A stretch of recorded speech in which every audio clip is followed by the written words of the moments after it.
In this session today, we will focus on the results of the interviews we conducted with acquirers on the potential impacts of numerics to their internal systems and processes, as well as their vendors and clients.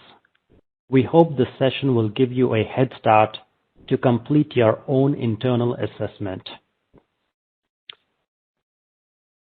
Today's event features our partners from Deloitte Consulting, Liz Fennessy and Stacy Nagy, who will lead the numerics discovery interviews.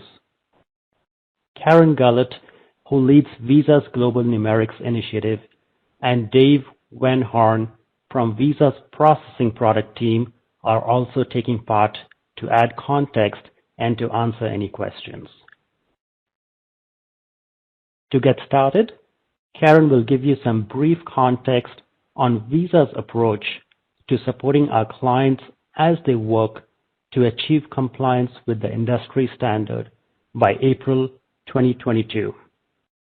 We will then get into the impact findings that are also documented in the summary report, which is made available to you on the Numerics Initiative page on visa.com. And of course, we're going to be spending plenty of time taking your questions. With that, I will now hand it over to Karen to get us started. So much, and I would like to add my welcome to all of you and your interest in this subject, and very much encourage any and all questions, whether as part of this session or later. Okay, so let's jump in. You are here because you understand just how significant this change is to all the stakeholders across the payment infrastructure. This is a change to the industry standard, and as our first point here states, BINs are foundational to our respective businesses. I like to consider BINs as the fuel for the payment infrastructure globally. So given this importance, why is the industry making this change? Well, quite simply, we are the victims of our own success. The electronification of payments has experienced unprecedented growth, no matter what angle you consider or what aspect you work in payments. This has led then to a shrinking supply of these issuing numerics. The Industry Organization of Standards, or ISO, they are the industry group that sets the issuing BIN standard and does the assignments. When they realized that their supply was diminishing, they convened stakeholders from around the world. After much deliberation, they reached global agreement to address this shortage by increasing the length of the BIN from 6 to 8 digits, and announced such in about 2016. This change has impacts across the global payment infrastructure, and our Visa teams are working hard to support our partners' needs. One of the main messages you're going to be hearing today, and I take it as a sign you understand this because you're here, is that collaboration amongst and across all partners, all of our participants, is essential. So before I go any further, let's be sure there's a common understanding of what Visa means when we're talking about a BIN, or a bank identification number, and also want to give you a quick look as to what's changing with the new standard. We define the BIN as a number assigned by ISO to Visa. We license it to our issuers, and it always serves as the beginning of the account number. We have an agreement with ISO, so all Visa BINs start with 4. We have virtually all of these in our assignment pool, and we don't have any plans to change that. So let's start on the left-hand side of the chart. When a 6-digit BIN is converted to 8, it explodes to 100 distinct BINs. This means that in the near future, if a merchant's hard-coded 6 digits into their systems or is using old records, they may associate a new 8-digit BIN with its prior root. So in this example, our BIN 40001202 is processed as if it were the first 6 numbers alone. And in the future, that 6-digit root will be associated with multiple issuers, and that's true across the industry. Moving to the right side of the page, it's important to understand that the PAN length is not changing with this initiative, and neither is the length of the account range, which for Visa is the first 9 digits of the PAN.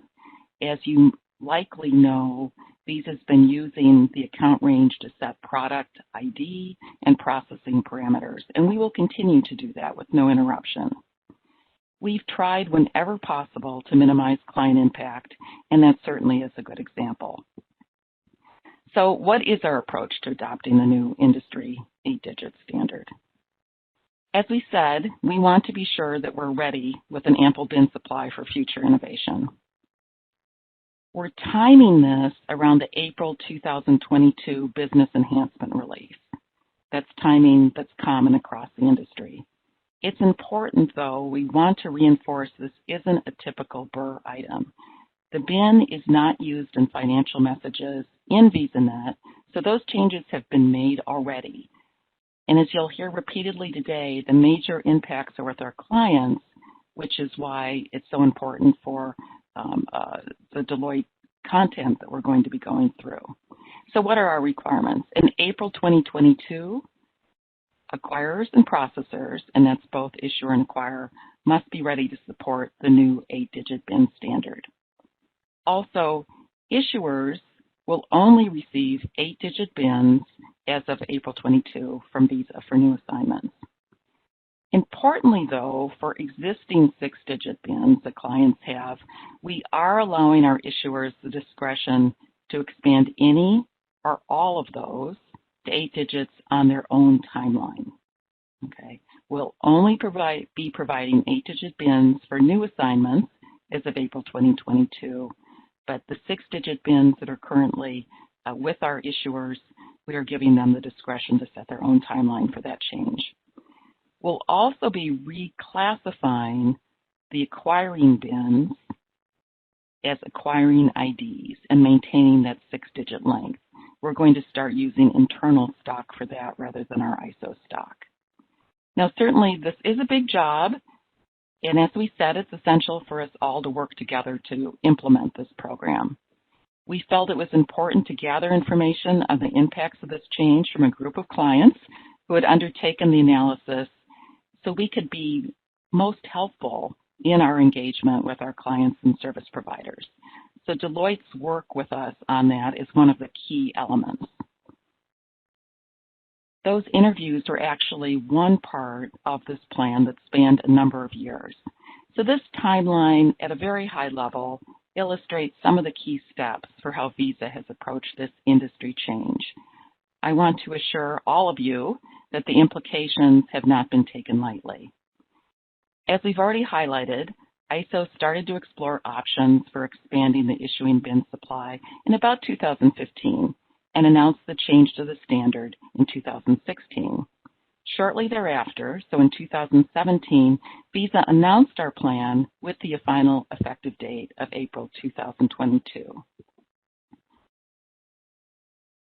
We were well aware, of course, that we were not just talking about the changes to VisaNet and what we needed to do, but also our clients, our third parties, agents, vendors that use the Visa system or operate on behalf of our clients.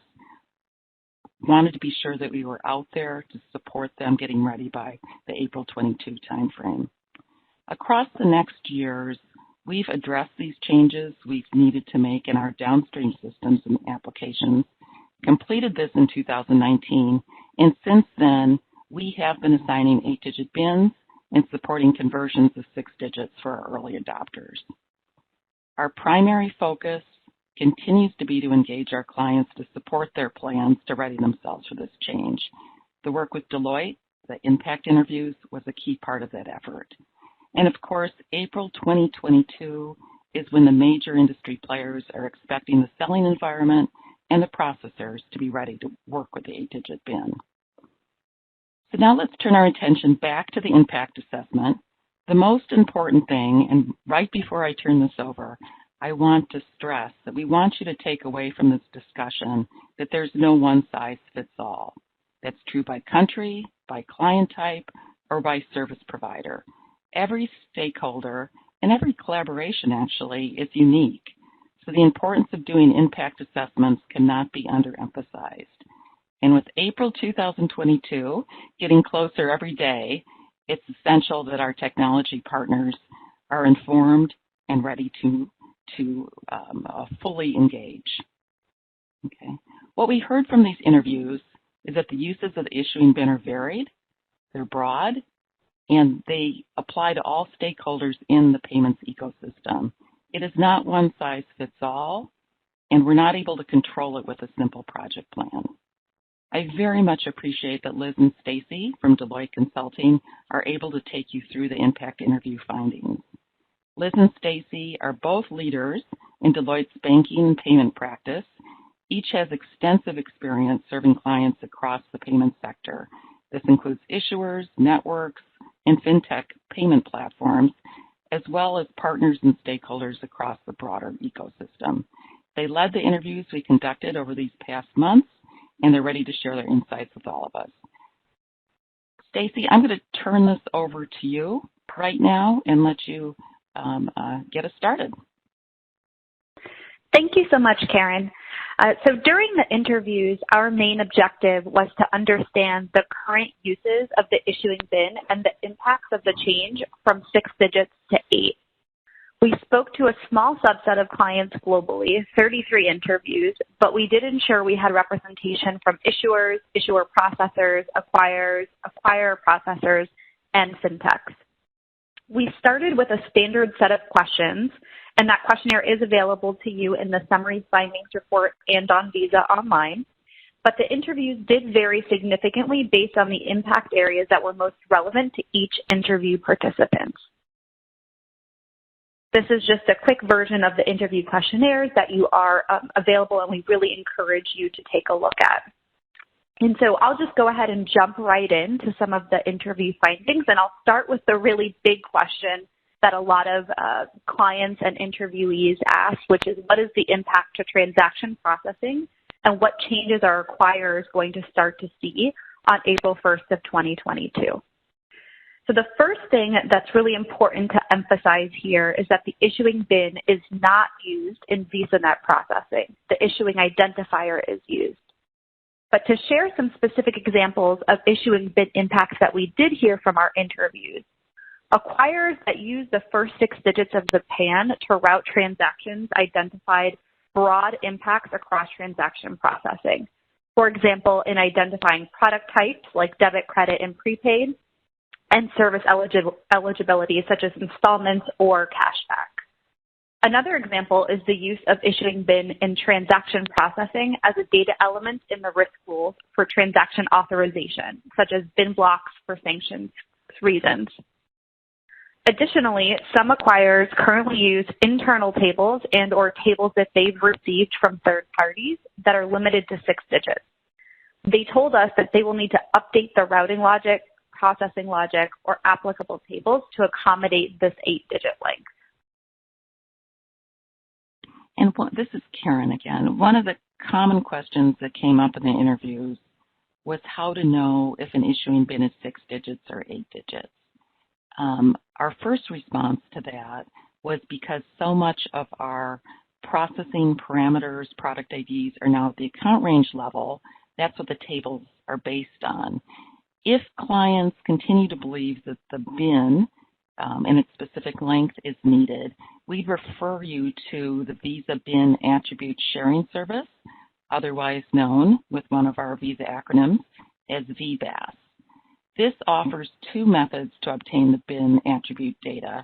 One is direct access from Visa, so your acquirers, your processors would receive this, or indirect access, and the acquirer or the acquirer-sponsored third party can receive this in this way. So the use of the indirect access method is most relevant for the technology partners. So once again, that's VBAS.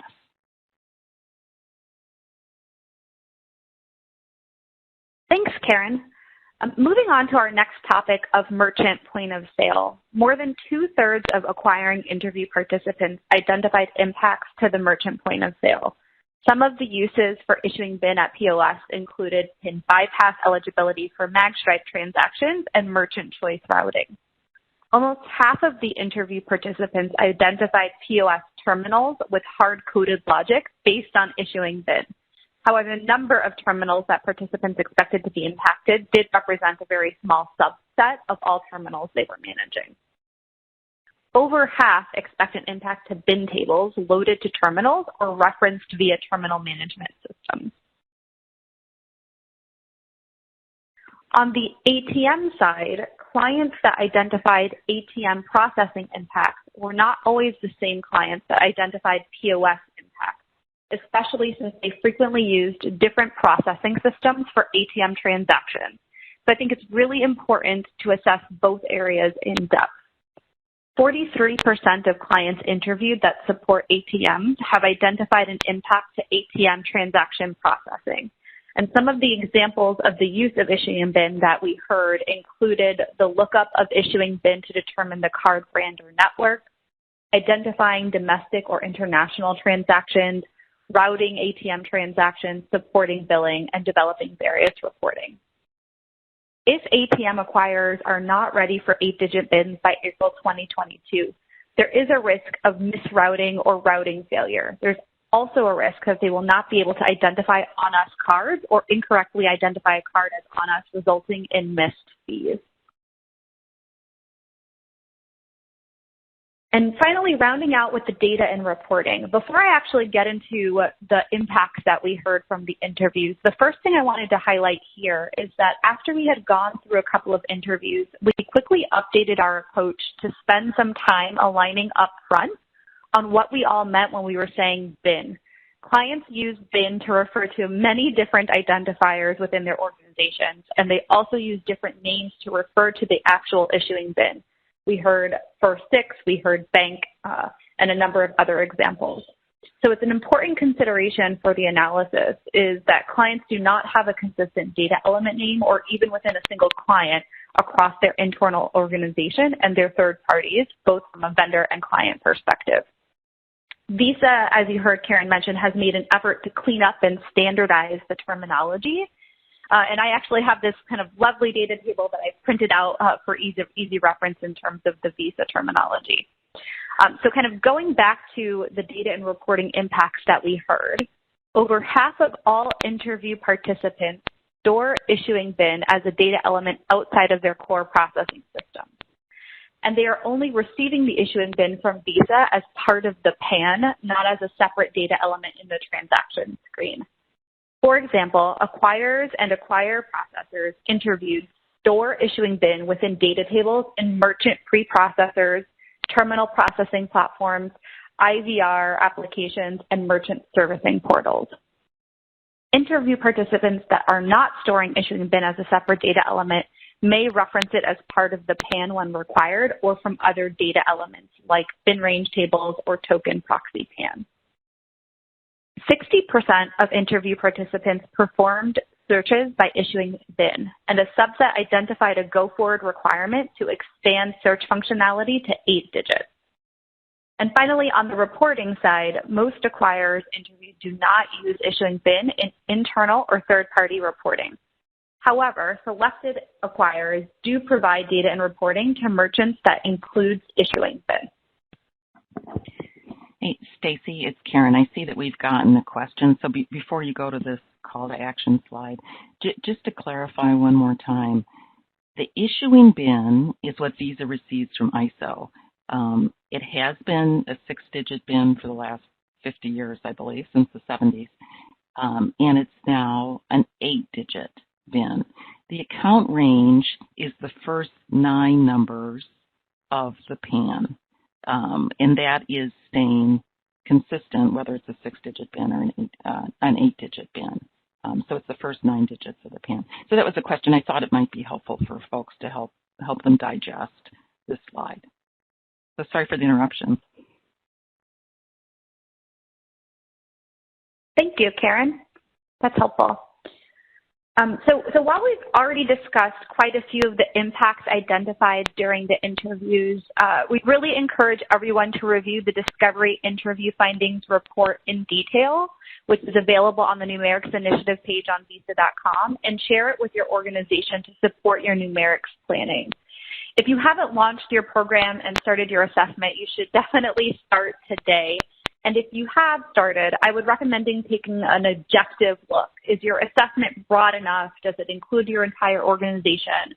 Have you started a conversation with the merchants that you serve and the acquirers that you work with, or any other stakeholders that support you?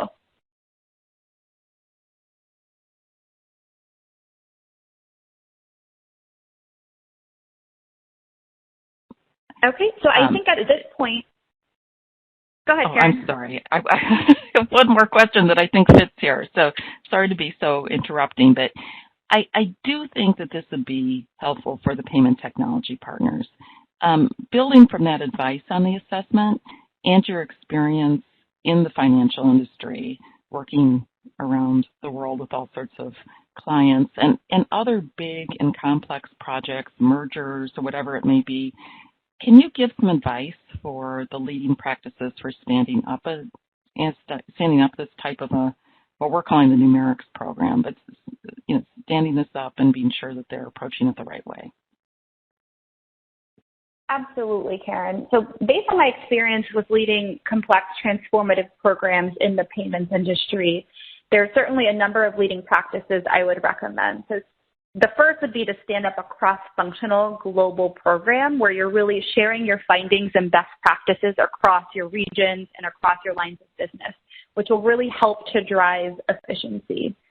The second would be to engage a fairly broad group of stakeholders at the outset, at least until you've confirmed they are not impacted, and then you can start to narrow that kind of core group of stakeholders down. The third would be third-party engagement. It's going to be kind of critically important for technology partners to be actively engaged and assess impacts with their partners. Third parties are really going to be key work streams of this program. And finally, I would say to ensure you have an executive steering committee with representation from the impacted areas, again, across lines of business, regions, and functions, because the impacts we heard are not going to be siloed to a single function. That's great. Thank you so much. So with that, Javad, I might hand it back to you to transition to a broader question and answer session.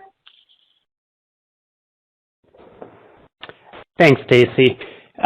Just in addition to Liz and Stacy, and we also have Karen on here. We've also got Dave Van Horn to take any questions you guys may have. Many of you may even recall when we had this PTP forum back in March of last year. We covered the numerics in much more detail. Dave was up on stage and giving us a more detailed overview on all things impacting numerics as well. So we do have Dave on the phone as well to take any questions. So please, with that, I'll open up to questions, and I see quite a few questions have already started to come in. So I'm going to go ahead and read off the questions here, and then that way one of our panelists can answer those questions. Well, I think the very first one is, will a copy of this presentation be provided to us? Absolutely. You will be able to download a PDF file, and we will also send you an email copy soon after the presentation ends.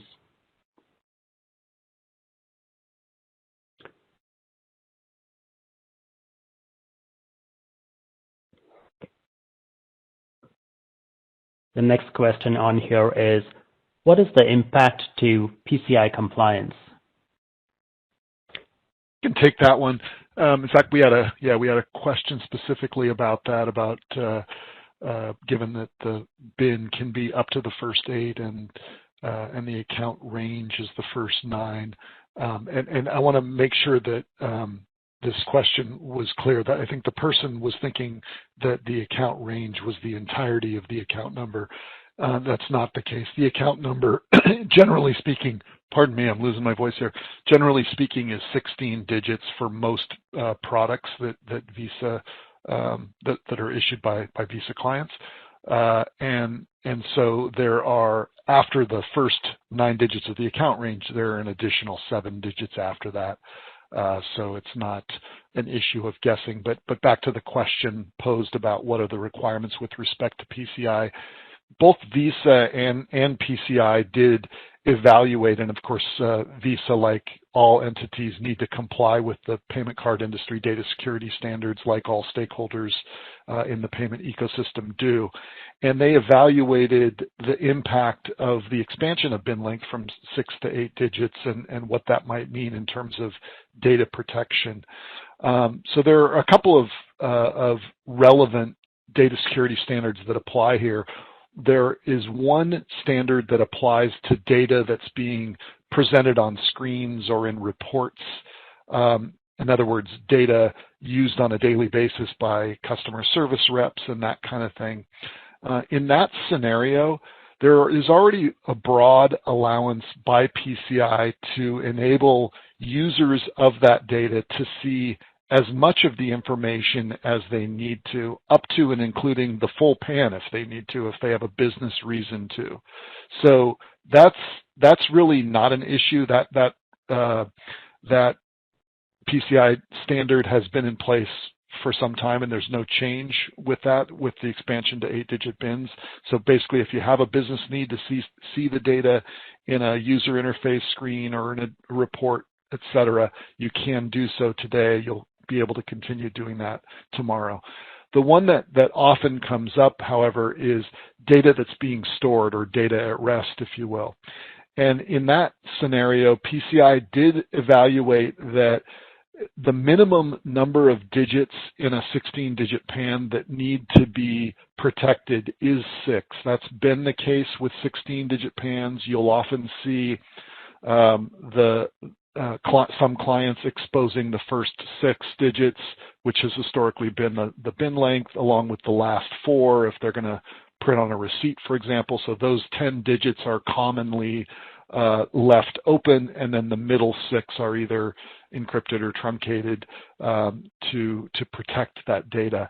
PCI's position, and Visa supports this position, is that will continue to be the minimum requirement, meaning protecting 6 digits even after bins expand to 8. So if there's a business need, and from a processing perspective, Visa doesn't necessarily see there being a business need to show the first 8, that being the potential full bin. But if there is a business need for some stakeholders to show that data, they will not also be able to show the last 4 at the same time, meaning they won't be able to show 12 digits out of the 16-digit PAN, because that would only leave 4 digits protected, and that's deemed insufficient from a security standpoint by PCI. So if there is any business need to see beyond what's currently allowed, then you'll need to consider protecting your data in some other way in addition to encryption or truncation, because again, leaving 4 digits only protected is deemed insufficient. And again, Visa supports that recommendation.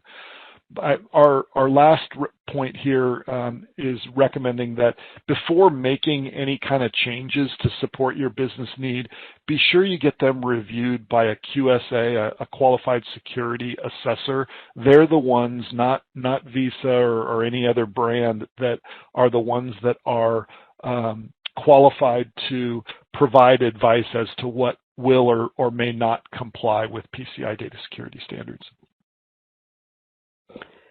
Thank you, Dave. Thanks for the detailed explanation there. I think that's very helpful and covers quite a few questions on here. So thank you for that. Moving along, the next question is, when could we first see 8-digit bins being used? Could it be prior to April 2022? This is Karen. I'll take that one. Yes, there are 8-digit bins in circulation now. ISO has assigned some. Visa has assigned some. And what we're doing until April 2022, we're protecting those other 99 exploded parts. I used the word explosion before. So if we provide a brand new 8-digit bin, we're holding those other 99 that share the same 6-digit root until mid-2022. And the same thing if a client is converting their 6-digit bin into 8 digits, they will most likely be releasing some of those to us, we will also be holding those until the April 22 effective date. That is also what ISO is doing when they assign as such. So good question. Thanks for letting us clarify that. Thank you, Karen. I think there is a very similar question. It may just be an extension to what I just heard you answer, so I'm going to put that as the next question. How will the change to 8-digit BINs affect existing cards? Will they be recarded? This is up to the issuer because the PAN is staying the same. Clients have the opportunity to determine when they see what happens when they expand that 6-digit to 8 digits, if they want to maintain all impacted 8-digit BINs, or if they indeed would like to return some to us. It may be that clients, as part of their transition plan, will be reissuing some cards to move more of those accounts into the same new 8-digit BIN, but that's an issuer by issuer decision. There's not a requirement because of the change to 8 digits to do so. Thank you. Moving along, the next question.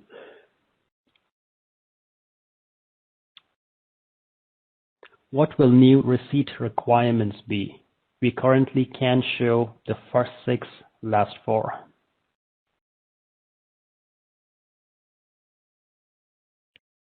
So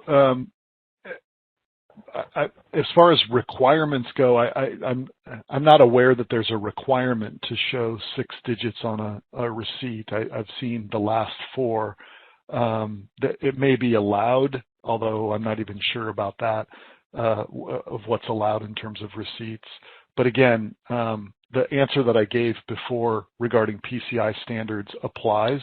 So I can't tell you, again, if you have a business need to see more than what's currently allowed, you'll need to work with a qualified security assessor to evaluate whether or not whatever you're proposing to do, be it showing the first 8 and perhaps the last 2 or some other solution, before implementing that, be sure to check with a qualified security assessor. Thank you, Dave. Moving to the next question. If an issuer can convert the 6-digit BIN to 8, will the functionality of the new 8-digit BIN change in functionality from the initial 6-digit BIN? No. It will. No.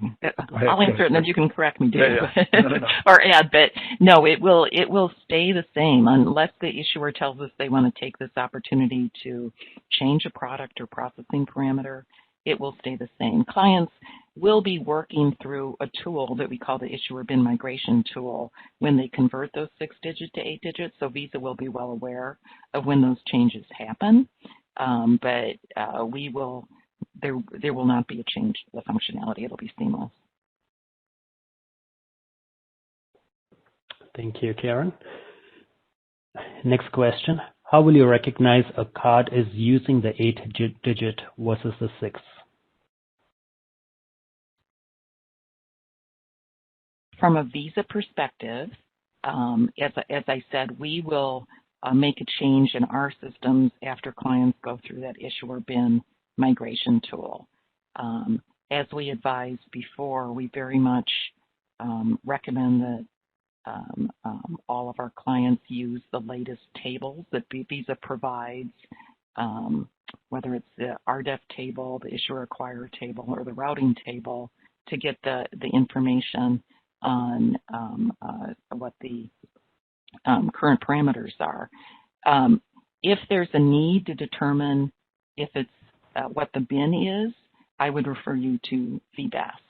Now, our issuers and acquirers can also make use of the Visa client directory for that.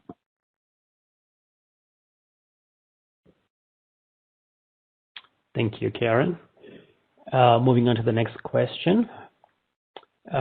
What happens if service providers are not ready by April 2022? I'll take the first pass at this one. So as the use of the issuing bin is unique to each organization, there really isn't a single answer to what will break if a service provider is not ready by April.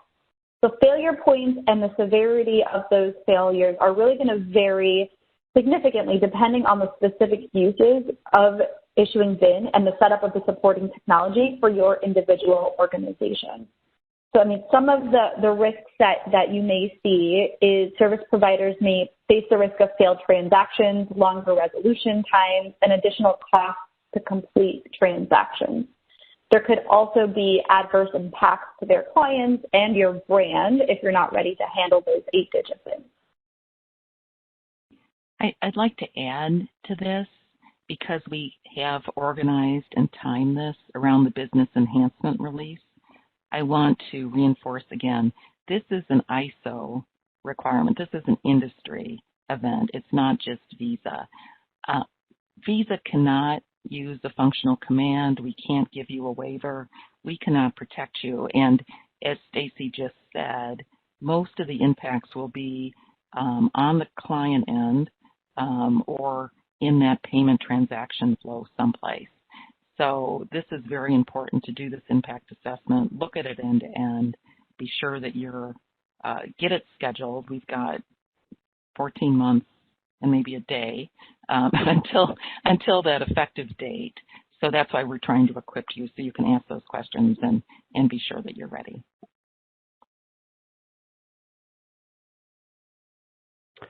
Thank you. The next question. Will payment tokens be impacted by the 8-digit bin?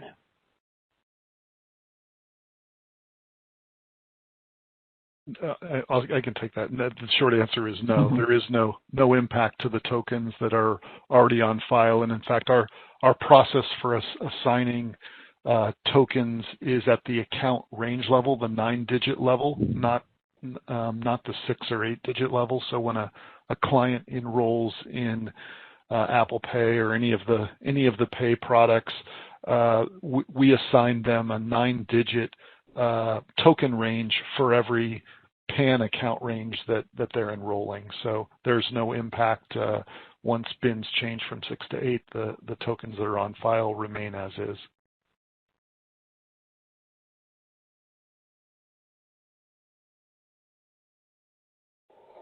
Thank you, Dave. The next question, are there any changes in point of sale logic, the POS logic expected if processing through third-party processors? I mean, I can start that, and then Stacy, feel free to add in. The answer is possibly there is. It's going to depend upon the point of sale logic that is in place. Generally speaking, from a transaction processing, or at least a Visa transaction processing perspective, the bin itself is not one of the fields that's used to process authorization messages, clearing messages, settlement messages, or any related exception items like credits or chargebacks, et cetera. The bin field is not used. Rather, the PAN is done as a lookup, and then the appropriate fields are populated in the message from the PAN lookup function. So there shouldn't be, but that said, we do know that there are cases out there where clients may have hard-coded information at the 6-digit level. That will, of course, need to change because the 6 digits would not be a sufficient number of digits to identify who the issuer is, and so that would not work. And so that would be my answer. Stacy or Karen, if you want to add, feel free. Yep, that's right, Dave. That's definitely what we heard during the interviews. And one other thing I'll note here is that we also heard some examples of acquirers actually providing bin tables to their merchants.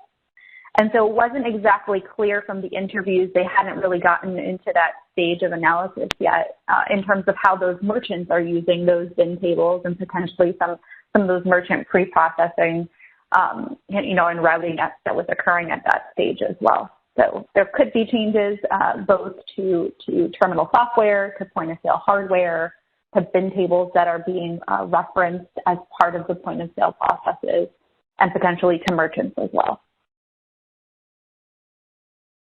Thanks, Stacy.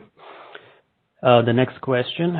As a payment gateway between the merchant and acquirer, should we get any formal certification documents from Visa confirming the 8-digit BIN transaction was confirmed after implementation for this mandate is completed?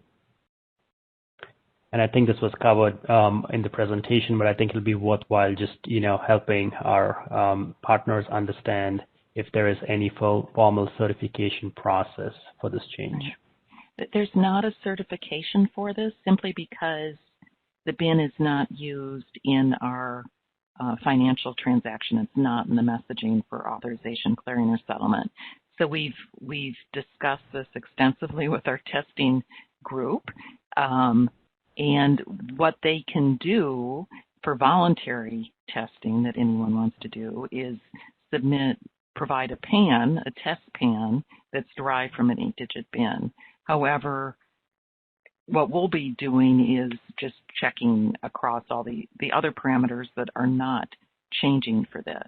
Now, if a client does come in and you're working with one of those clients and the testings happen, we will provide a letter of completion, but we are not requiring any certification for this 8-digit BIN change. Thanks, Karen. Next question. Is this only affecting Visa and not other brands like Discover or MasterCard? This is definitely an industry initiative.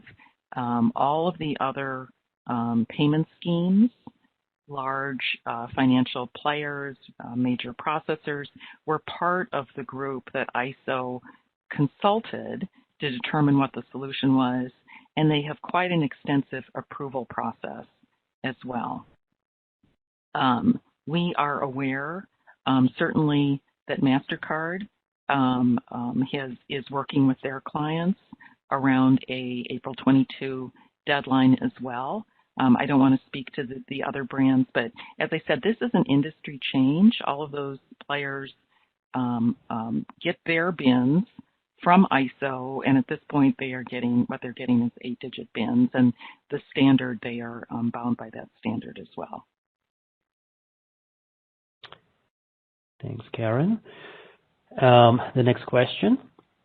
Will there be an impact to fleet card acceptance? Visa's aware of some of the special products that we've had where because of prior practice, we've reserved certain numbers for those.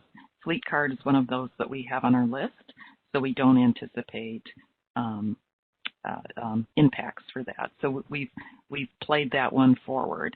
I would advise, if you have other questions such as this, either through the chat window or contacting your Visa representative, we welcome your questions and your specifics so we can be sure that we're planning accordingly.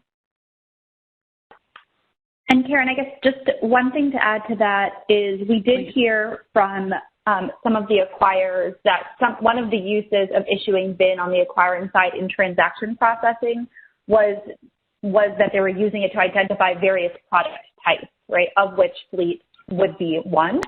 So if they are impacted and they're using it just looking at a 6-digit BIN to identify product type, then there could be impacts there.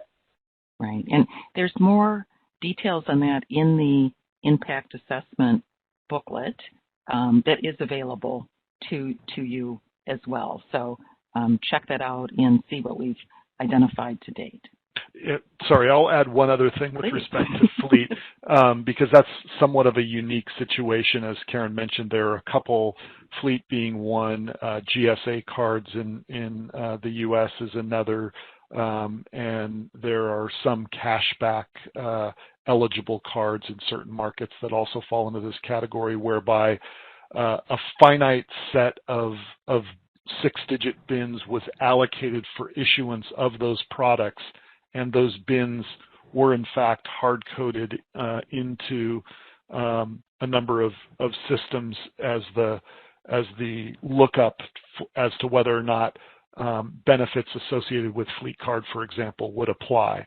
Our intent is to preserve that such that any future issuance of fleet card products will come out of those same set of bins, even if they're at the 8-digit level. So, for example, if there were, I'm making this up, 50 fleet card bins that are hard-coded at 6 digits, and some of those may or may not have yet been assigned to issuers, we may assign one that has not been assigned to an issuer. We may assign it as an 8-digit bin, but it would still be within that population of 50 6-digit numerics that was assigned, so that there wouldn't be any issues with fleet card issuance in that scenario.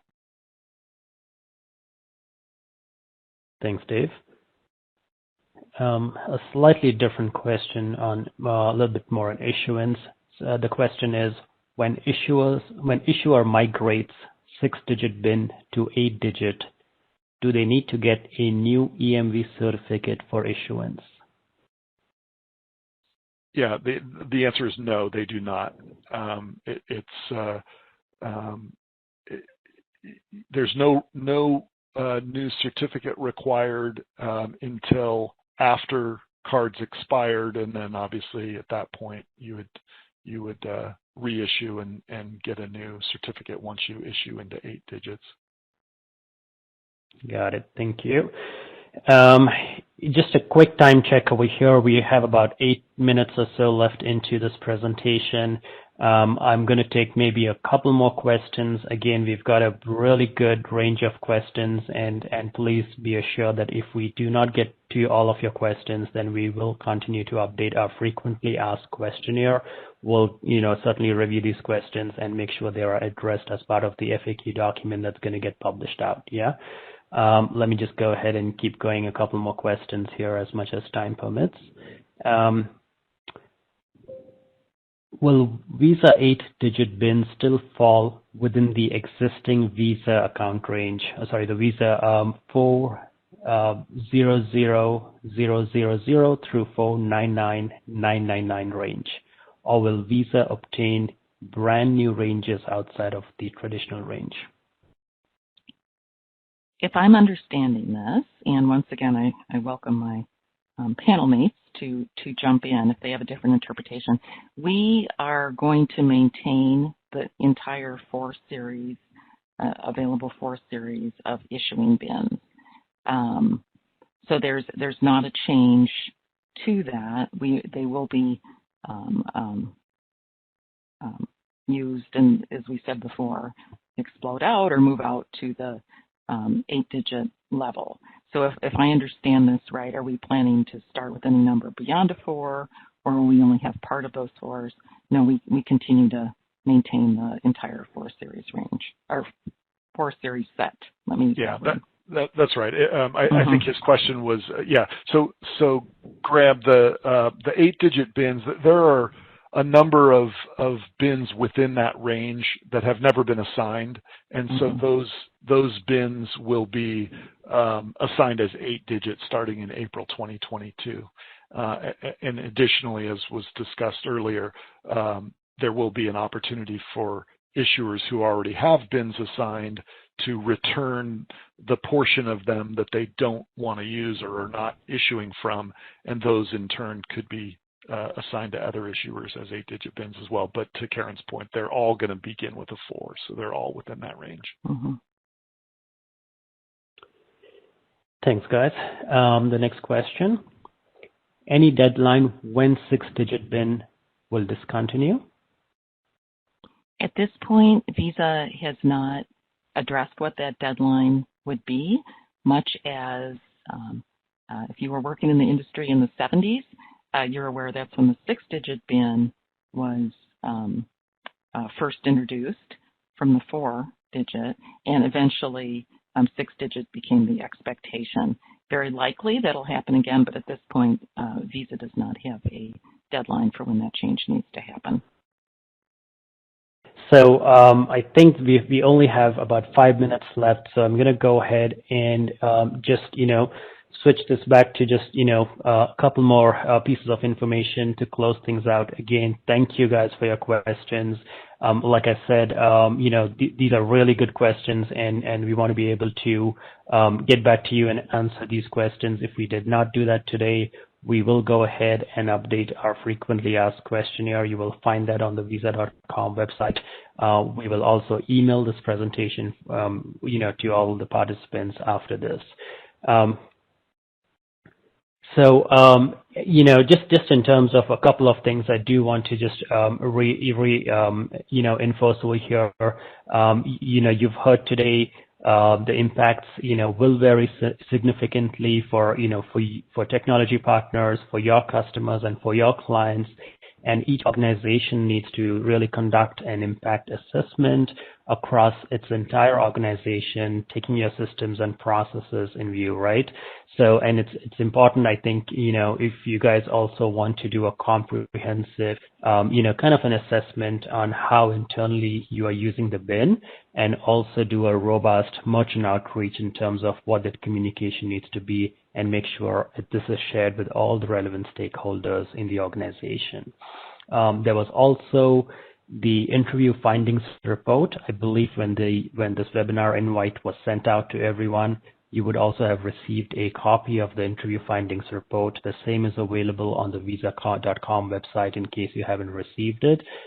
Please, take a look at the report, and I would say use it as much as you can to support your planning, and use the questionnaires as a starting point to understand if you are using the 6-digit issuing BIN, or any additional impact inputs that you can put into your impact assessment.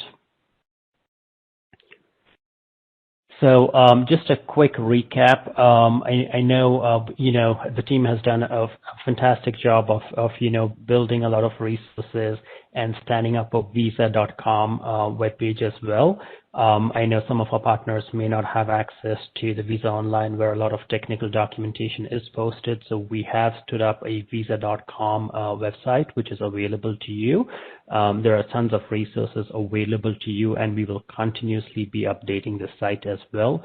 Please, this includes our numerics initiative page, as well as any additional documents that you have, or questions that you may have. You can go to this page and submit your questions through this page. So again, I just want to close this out by thanking our entire panel: Karen, Stacy, Liz, Dave.